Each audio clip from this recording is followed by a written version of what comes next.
Mohon izin kepada Bu Yuni selaku Kepala SDN Kebonsai 4 untuk mewawancarai terkait materi modul 3.1 pengambilan keputusan berdasarkan nilai-nilai kebajikan. Saya mohon izin ya Bu, waktunya sebentar untuk mewawancarai Bu. Langsung saja Ibu, saya mulai. Selama ini, bagaimana Bu Yuni dapat mengidentifikasi kasus-kasus yang merupakan dilema etika atau bujukan moral? Tentunya kita selalu mengutamakan tentang etika itu sendiri. Bujukan moral itu sebuah penyelewengan hal yang kurang baik gitu. Jadi saya selalu mengutamakan tentang etika itu sendiri di sekolah. Berarti yang utama etika Bu ya, etikanya di sekolah itu kaitannya tentang untuk menyelesaikan kasus-kasus yang ada di sekolah. Norma dan etika moral itu yang diutamakan. Berikutnya, selama ini bagaimana Bu Yuni menjalankan pengambilan keputusan di sekolah, terutama untuk kasus-kasus di mana ada dua kepentingan yang sama-sama benar atau sama-sama mengandung nilai kebajikan? Kalau sudah ada dua hal yang sama-sama benar dan sama-sama mengandung kebajikan, saya biasanya memilih yang itu kebijakan itu menyangkut kepentingan orang banyak. Jadi kalau ini siapakah yang diuntungkan, kalau yang ini tentunya yang banyak menguntungkan orang banyak. Ya, seperti kepentingan umum. Untuk kepentingan umum, tentu saja saya memilih yang dipakai untuk kepentingan umum. Luar biasa. Berikutnya, langkah-langkah atau prosedur seperti apa yang biasa Bu Yuni lakukan selama ini untuk mencari solusi terhadap masalah-masalah? Yang pertama itu kita mencari informasi dulu. Setelah itu mencari bukti-bukti. Terus itu kita mencari alternatif masalah.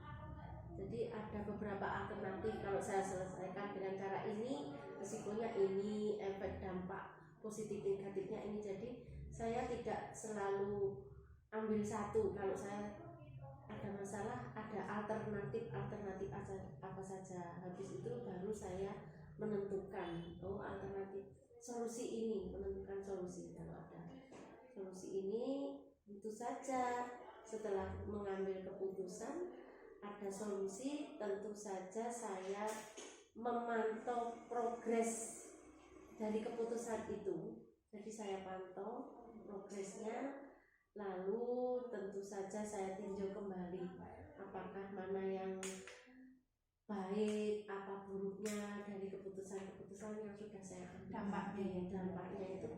Jadi tetap saya pantau, tidak habis solusi ini selesai sudah, karena setelah ada masalah kita mengambil keputusan, tentu saja ada dampaknya. Itu pun juga saya pelajari, dampak-dampaknya apa saja, itu pun juga menjadi pantauan saya dan saya pelajari. Luar biasa sekali Bu Yuni. Kemudian dari yang hal-hal selama ini yang Bu Yuni tadi jelaskan untuk dianggap efektif dalam pengambilan keputusan pada kasus-kasus dilema etika itu seperti apa? Kita melihat fakta-fakta biasanya gitu ya, setelah ada keputusan itu fakta-fakta yang terjadi dan siapa saja yang terlibat. Tentunya saya yang memilih, kalau keputusan tentang satu hal ini yang pas untuk saya ajak mempengaruhi itu siapa, karena setiap karakter guru berbeda-beda untuk yang bisa mempengaruhi hal ini itu. Jadi saya juga akan menentukan siapa yang terlibat dalam pemecahan masalah ini. Tentunya tidak semua masalah saya mengajak semua guru. Jadi biasanya dalam hal masalah tertentu saya mengajak siapa saja yang punya potensi di bidang itu. Jadi saya memilih, tidak selalu seluruhnya saya libatkan dalam memecahkan masalah.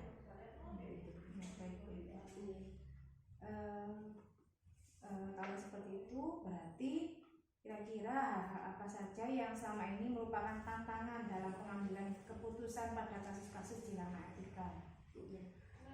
Ini utamanya pengaruh kepada bagaimana membentuk pribadi yang punya loyalitas yang tinggi. Itu mewarnai sekali loyalitas. Jadi loyalitas itu sangat mewarnai sukses tidaknya saya dalam mengambil keputusan. Jadi individu, loyalitas individu. Loyalitas individu. Utamanya itu. Nah, apakah Bu Yuni memiliki sebuah tata cara atau jadwal tertentu dalam sebuah penyelesaian kasus dilema etika? Apakah Bu Yuni langsung menyelesaikan di tempat atau memiliki jadwal untuk menyelesaikannya? Bentuknya prosedur seperti apa yang dijalankan? Itu kadang-kadang saya ya seketika itu memang harus masalah itu saya ambil keputusan saat itu, biasanya ya saya mengambil keputusan seketika itu menyesuaikan kondisi masalah. Kalau ada masalah yang bisa perlu regulasi, perlu penjadwalan, itu ya saya jadwalkan. Tidak seketika itu semua masalah bisa selesai. Namun juga sering mendapati masalah yang mana ya saat itu juga itu tidak bisa, saya tidak bisa tolak kanan kiri, harus keputusan saya sendiri mendesak untuk saya putuskan di hari itu ya saya harus ngambil sikap itu gitu. Jadi lihat kondisinya. Kalau kondisinya masih perlu berkoordinasi, perlu dijadwalkan, itu pun ya sering saya lakukan untuk menjadwalkan bersama-sama. Kan bersama Bu Nisa pernah kita menjadwalkan menyelesaikan permasalahan. Kita pantau, Bu Nisa saya panggil lagi, gimana Bu setelah kita seperti ini kan seperti itu ya Bu ya. Pernah. Apalagi dengan wali murid. Apalagi dengan wali murid, saya melibatkan terutama pasti wali kelas, guru yang bersangkutan. Itu sering saya itu tidak 1 ke 2 kali mesti saya panggil. Ini setelah dilakukan ini gimana Bu kelanjutannya? Itu saya pasti berkoordinasi dan berjadwal ya. Namun ya ada yang seketika itu saya sudah tidak bisa cara pertimbangan darurat, itu saya juga harus bisa mengambil keputusan dan resikonya ya sudah saya pertimbangkan dengan risiko yang akan timbul seperti itu. Dampaknya menarik sekali Bu Yuni. Selanjutnya, adakah seseorang atau faktor-faktor yang selama ini mempermudah atau membantu Bu Yuni dalam pengambilan keputusan dalam kasus-kasus dilema etika? Ada Bu, banyak, terutama dukungan dari teman sejawat itu saya kira luar biasa untuk mencari solusi, mengambil keputusan itu, terutama dari teman sejawat. Lalu pengetahuan tentu saja perlu, ada dasarnya dalam mengambil keputusan itu. Teman sejawat itu pasti partner saya yang luar biasa. Itu pengetahuan itu penting. Jadi kita dalam mengambil keputusan itu ada data empirisnya gitu istilahnya. Lalu kondisi sosial itu pun juga menjadi salah satu pertimbangan saya gitu Bu. Jadi teman sejawat, pengetahuan, kondisi sosial itu yang menjadi pertimbangan yang sering mewarnai saya mengambil keputusan itu Bu. Menarik sekali. Mungkin ini yang terakhir Bu Yuni, dari yang semua hal yang telah disampaikan Bu Yuni, pembelajaran apa yang dapat Bu Yuni petik dari pengalaman dalam mengambil keputusan dilema etika? Utamanya itu apa ya, kita menjadi bisa berkoordinasi, ternyata bermusyawarah, berkoordinasi dengan semua pihak, tidak hanya guru ya, mungkin wali murid, kepada komite, paguyuban, pokoknya memerankan stakeholder yang ada di sekolah itu menjadi merasa sangat penting. Dan saya harus bisa dengan pengetahuan ini gitu. Berkoordinasi, berkolaborasi, kolaborasi itu luar biasa, menjadi bisa itu kalau kita mengetahui permasalahan dan dengan prosedur yang ada ini waktu itu. Ini tadi menarik sekali Bu Yuni, wawancara dengan Bu Yuni. Semuanya ini tadi juga menginspirasi, memotivasi saya terkait pengambilan keputusan berdasarkan nilai-nilai kebajikan. Saya mengucapkan terima kasih banyak Bu Yuni atas waktunya. Terima kasih sama-sama dan sharing pengalamannya sangat bermanfaat sekali untuk saya belajar dan terus belajar. Iya, sama-sama. Saya juga bangga punya Bu Nisa menjadi guru penggerak. Akhirnya saya juga ada hal baru, pengetahuan baru yang saya dapatkan. Sama-sama. Kalau begitu saya pamit. Terima kasih banyak. Mohon maaf apabila ada kesalahan. Akhiri, wassalamualaikum warahmatullahi wabarakatuh. Waalaikumsalam warahmatullahi wabarakatuh.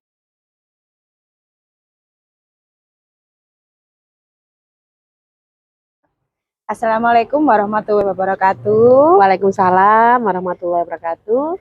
Perkenalkan, saya Khairul Wahdatun Nisa, CGP Angkatan 9 Kota Malang, yang akan mewawancarai Bu Anita. Saya di sini mohon izin untuk mewawancarai beberapa hal-hal yang akan saya tanyakan terkait pengambilan keputusan berbasis nilai-nilai kebajikan sebagai pemimpin, Bu. Ya, selamat datang Bu Nisa di SDN Mulyorejo ini, dan ini SD-nya cukup jauh ya. Tadi tersasar apa enggak? Iya, itu tadi sempat tersasar. Oh ya, alhamdulillah. Ya, nggih.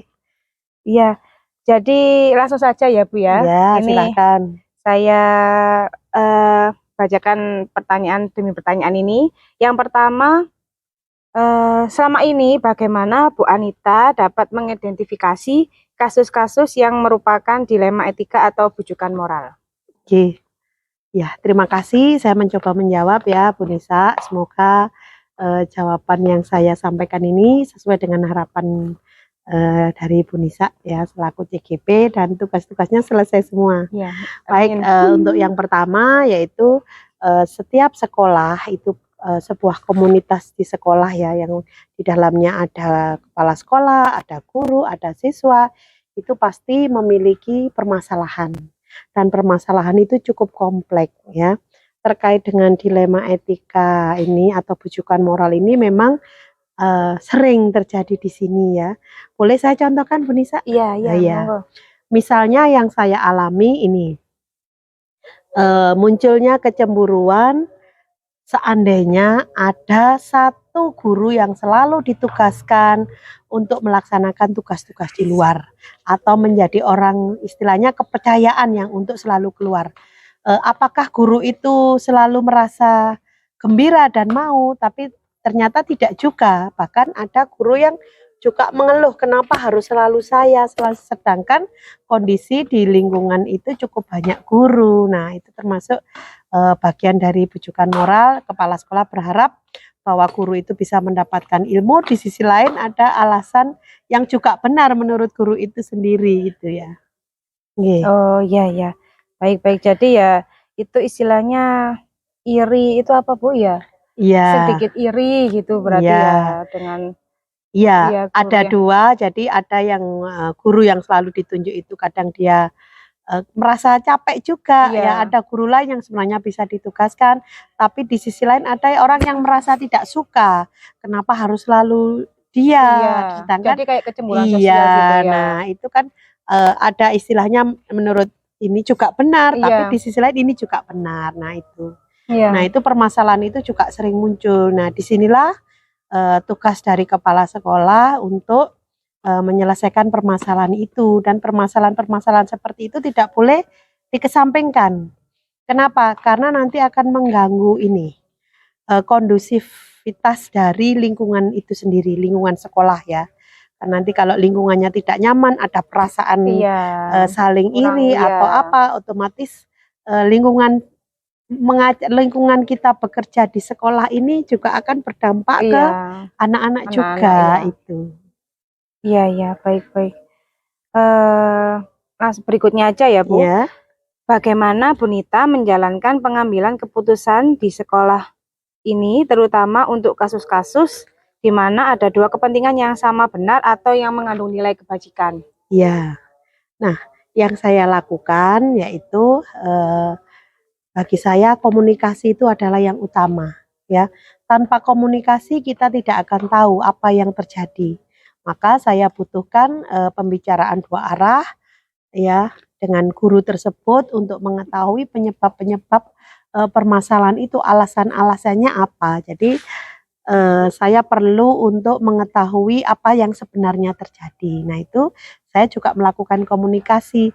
Iya. Tapi komunikasi yang saya lakukan ini Bu Nisa, mungkin agak lain. Saya tidak nampak memanggil guru itu ke kantor. Iya. Biasanya sembari saya ngobrol, entah itu waktu sambil makan atau ketika guru itu nampak luang, Iya. maka disitulah kesempatan saya untuk masuk. Iya. Seandainya saya memanggil ke kantor, mohon maaf, itu sepertinya mereka jadi orang yang salah gitu loh. Iya. Apalagi kasus ini sudah benar diketahui oleh lingkungan sekolah. Iya. Jadi ketika saya memanggil, takutnya akan membuat dia down. Jadi yang Iya. saya lakukan adalah komunikasi, tapi mencari di sela-sela Di waktu sela, luang di mana iya. orang itu nampak nyaman, moodnya sedang baik Iya. gitu. Jadi mereka bisa bercerita secara leluasa Iya, permasalahan iya, itu. iya. Berarti istilahnya tanpa yang disadari dengan Iya, orang-orang ya Bu ya. iya, Dan mereka itu malah sebetulnya enjoy dan iya. lebih berterus terang, mungkin tidak ada yang disembunyikan, ya lebih Kan kadang transparan. menurut mereka dia sudah benar gitu Iya. loh. Tapi saya juga perlu tahu kebenaran menurut versi mereka itu seperti apa. Nah, itu saya butuh menggali itu. Dan sambil ngobrol santai itu justru yang banyak yang saya dapatkan. Jadi tahu akhirnya yang oh sebenarnya ya Bu. iya, muaranya itu ternyata seperti ini itu. Baik, Iya. luar biasa. Hmm. Iya, luar biasa sekali. Sekarang untuk prosedurnya berarti yang dilakukan Iya. seperti itu tadi yang disampaikan. Prosedurnya yang saya lakukan yang Iya. pertama tadi mengajak komunikasi, ya. Komunikasi yang pertama Yang kedua saya harus mendapatkan bukti-bukti ya, mendapatkan fakta-fakta yang ada di lapangan. Ada data, Ada ya data, yang ya. saya dapatkan. Betul. Data yang saya dapatkan itu baik dari orang itu sendiri, kemudian mungkin dari guru lain. Iya. Kemudian dari anak-anak, saya juga perlu tahu karena anak-anak itu jawabannya jauh lebih jujur ya. Iya. Saya tidak mengatakan guru tidak jujur, tapi Iya. anak-anak lebih lugu ya, Betul. lebih Polos. lugu, bercerita apa adanya. Nah, itu saya lakukan biasanya kalau jam istirahat ada anak-anak sambil duduk dan di kelas itu ya kelas yang saya tuju di situ ada. Nah, itu kesempatan saya untuk bisa masuk berbicara dengan anak-anak. Nah, dari situ informasi yang saya dapatkan juga cukup banyak. Selain itu saya juga harus terjun langsung ya. Terjun langsung dalam artian saya juga harus punya bukti yang saya peroleh langsung tanpa laporan, Iya. tanpa penjelasan, tapi saya melihat sendiri. Saya ada data, misalnya saya lakukan melalui supervisi kelas. Iya. Kemudian ketika saya ada diskusi, ada observasi sambil ngobrol. Nah, di situ kesempatan saya untuk menggali data-data juga. Jadi tidak melulu hanya dari orang lain. Iya. Kemudian yang saya lakukan, saya juga mungkin istilahnya sharing ya. Sharing dengan salah satu guru atau beberapa guru, tapi yang saya anggap memiliki kekuatan positif, punya pemikiran positif. Nah, betul. pasti di setiap sekolah itu ada mereka yang punya pemikiran-pemikiran Iya. seperti itu. Nah, di situ saya juga mendapatkan beberapa masukan ya. Nah, dari beberapa hal prosedur yang saya lakukan, mulai komunikasi, mengumpulkan fakta, kemudian sharing, nah baru saya mengambil keputusan. Dari yang sudah saya lakukan, harapan saya keputusan yang saya ambil ini bisa berdampak positif kepada sekolah, Iya. kepada lingkungan kerja di sini, kepada anak-anak kita, peserta didik di sini itu. Karena apa yang kita ambil juga akan ini bisa membawa positif, negatifnya juga untuk anak-anak berdampak itu. ya, terutama ke anak-anak apalagi. Iya. Ya, baik. Berikutnya hal-hal apa saja yang selama ini Bu Nita anggap efektif dalam pengambilan keputusan pada kasus-kasus dilema etika yang tadi dijabarkan itu? Iya. Yang menurut saya cukup efektif dalam pengambilan keputusan itu adalah kita berada di dalam ini di lingkungan sekolah kita benar-benar ikut berada di dalamnya. Iya. Ya, jadi sebagai kepala sekolah saya tidak hanya berada di ruang saya, duduk mengerjakan administrasi kepala sekolah, kemudian ngecek sebentar selesai, tidak. Iya. Tapi saya berusaha berada di semua lini. Artinya misalnya mulai pagi salaman, saya Iya. tahu kesiapan belajar anak-anak saya. Ketika mereka masuk, tahu oh ini yang sudah siap belajar, ini yang belum. Ada wali murid di depan dengan berbagai ekspresinya mengantarkan anak-anak, itu juga perlu saya ketahui. Kemudian lingkungan di sekolah ini sarana prasarananya seperti apa, kelebihan kekurangannya, yang rusak yang itu bagaimana, terus kondisi guru itu sendiri ketika pembelajaran di kelas kan saya juga melakukan supervisi, wawancara, kemudian juga sharing dengan guru-guru itu. Jadi semua saya harus tahu. Jadi itu wajib saya lakukan bersama mereka. Karena kalau tugas administrasi itu bisa saya lakukan di lain waktu, tapi mana yang lebih penting untuk saya amati itu saya lakukan. Dan ini menjadi hal yang efektif ketika saya mengambil keputusan, karena saya benar-benar berada di lapangan itu, tahu mengalami berarti Bu ya, menyeluruh semua gitu banyak tahu, sehingga tidak harus ada guru yang lebih tahu dari kepala sekolah. Nah, itu jangan saya sampai seperti itu saya berusaha untuk mengetahui semua kondisi di sini, karena ini merupakan bagian tanggung jawab dari kepala sekolah, termasuk kondisinya, kondisi pembelajaran, kondisi lingkungan guru-guru, juga kondisi mungkin di sekitar sekolah ini saya juga dengan Pak RT juga harus tahu. Itu selama ini efektif karena tahu secara langsung. Baik.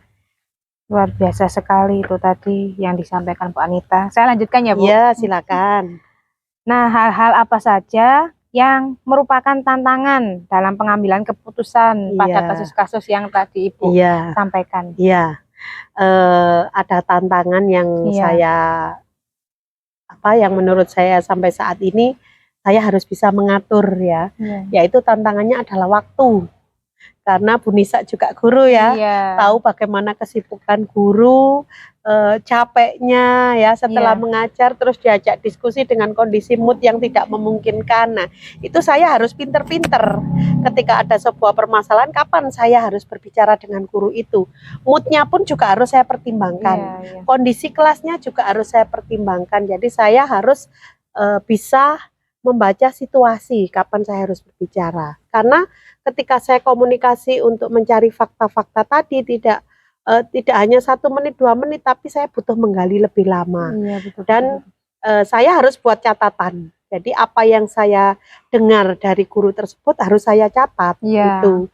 Jadi supaya nanti ketika laporan A dengan ini mana yang sinkron. Nah, tapi itu catatan untuk saya sendiri. Tidak perlu saya publis, sehingga saya mengambil keputusan itu bisa membaca dari data yang ada di situ tadi.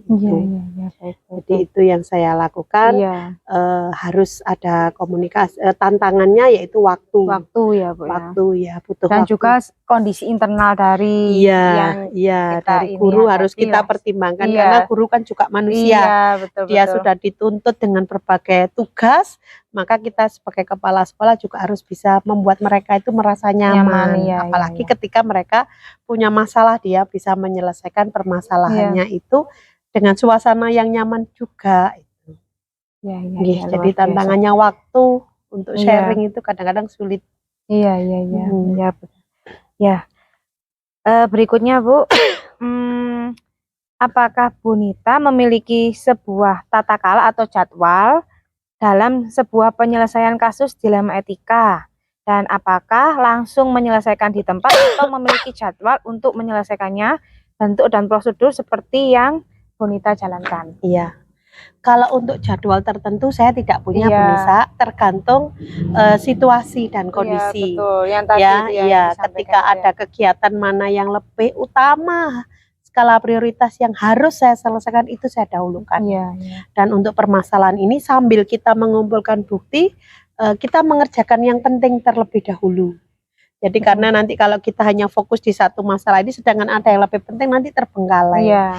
Jadi dalam pengambilan keputusan ini intinya saya tidak terburu-buru. Iya. Jadi sambil mengumpulkan bukti, tapi kita juga harus mendahulukan mana yang urgent. Apalagi itu terkait dengan nasib sekolah, itu Iya. menurut saya harus didahulukan. Iya. Jadi untuk jadwal tertentu tidak ada, saya fleksibel sesuai dengan situasi dan kondisi. Karena tadi Iya. saya pun harus menggali informasi juga melihat dari mood guru Iya. tersebut. Jadi tidak bisa saya paksakan, oh saya hari ini longgar, maka saya harus ketemu dengan kondisi guru yang capek. Itu Iya, saya malah nggak betul, dapat betul, apa-apa. Itu. Iya. Nggih. Karena kan kadang guru ini ya dituntut menyelesaikan ini itu Iya. tanpa mengetahui kondisi psikologisnya, mungkin fisiknya Iya. atau dari segi itunya ya Bu ya. Iya. Iya. Berikutnya, adakah seseorang atau faktor apa yang selama ini mempermudah atau membantu Bu Nita dalam pengambilan keputusan dalam kasus-kasus dilema etika tadi? Ya, ada faktor yang membuat Iya. saya mudah itu mungkin karena kedekatan saya dengan Bapak Ibu guru. Iya. Ya, saya dekat dengan Bapak Ibu guru karena itu tadi saya sering berada di lapangan, entah itu di kelas atau menggantikan guru meskipun tidak lama ketika ada tidak masuk, sehingga anak-anak lebih banyak mengenal. Ada lebih banyak ya Iya. anak-anak mengenal saya. Kemudian saya juga selalu menyempatkan waktu untuk berdiskusi, dan kalau boleh dihitung jam saya itu di kantor saya dengan di ruang guru lebih banyak di ruang guru ya. Oh iya, iya. Karena di situ kami bisa berdiskusi tentang banyak hal. Nah, itu menjadi lebih apa ya? Menjadi sebuah kekuatan Iya. saya untuk mengambil keputusan, karena kita banyak tahu akhirnya Iya. dengan ini membersamai guru-guru itu di Iya, kantor. iya. Tidak hanya melalui si A, si B, tapi Iya. kita tahu sendiri kondisinya. Oh iya, di situ. Iya. Kan kita bisa melihat gestur ya, kelihatan Iya, benar-benar. guru nampak tidak semangat Iya. atau apa. Nah, itu Ada dia. masalah mungkin. Ada masalah, juga, ya. iya itu. Nggih. Iya. Ini yang terakhir Bu Nita. Ya. Dari semua hal yang telah disampaikan tadi, pembelajaran apa yang dapat Bu Nita petik dari pengalaman Bu Nita mengalami keputusan dilema etika? Iya. Mengambilan keputusan dilema etika ini cukup sulit ya, Iya. apalagi terkait dengan moral Iya. ya. Nah, berarti kita tidak bisa secara cepat atau serta-merta mengambil keputusan, tapi kita butuh waktu, butuh proses dengan mengumpulkan data, dengan berdiskusi, dengan sharing dengan orang lain ya, dengan mengetahui kondisi di lapangan untuk mengambil keputusan yang tepat. Jadi sekali lagi tidak bisa terburu-buru, Iya. tidak bisa secara cepat, karena sempat dulu saya pernah berpikir bahwa semakin cepat saya mengambil keputusan berarti saya merasa bahwa orang yang tanggap, ternyata saya tidak memikirkan dampaknya. Nah, setelah melalui proses ini sekarang saya menjadi lebih tahu bahwa dengan memikirkan hal-hal yang tadi untuk mendapatkan bukti, kemudian baru mengambil keputusan, dan juga memikirkan dampak dari hasil keputusan saya itu. Jadi intinya kumpulkan bukti, kumpulkan data, sharing, pikirkan dampaknya, itu pelajaran yang bisa saya ambil. Wah, luar biasa sekali ini tadi Iya. yang disampaikan Bu Nita itu sangat memotivasi dan menginspirasi saya sebagai guru Iya. bahwa ternyata banyak sekali hal-hal yang terkait dengan dilema etika atau dengan nilai-nilai kebajikan gitu Bu ya. Saya juga banyak belajar dan juga saya terima kasih banyak atas waktunya. Iya. Sangat bermanfaat sekali. Saya mohon maaf apabila ada salah kata dan perbuatan. Iya, terima kasih Bu Nisa. Semoga Iya. Bu Nisa sukses dan ini banyak hal kita Iya. bisa belajar dari lingkungan, dari manapun kita belajar. Ya, Iya. terima kasih. Semoga Iya. sukses dan Amin. lulus CGP-nya. Amin.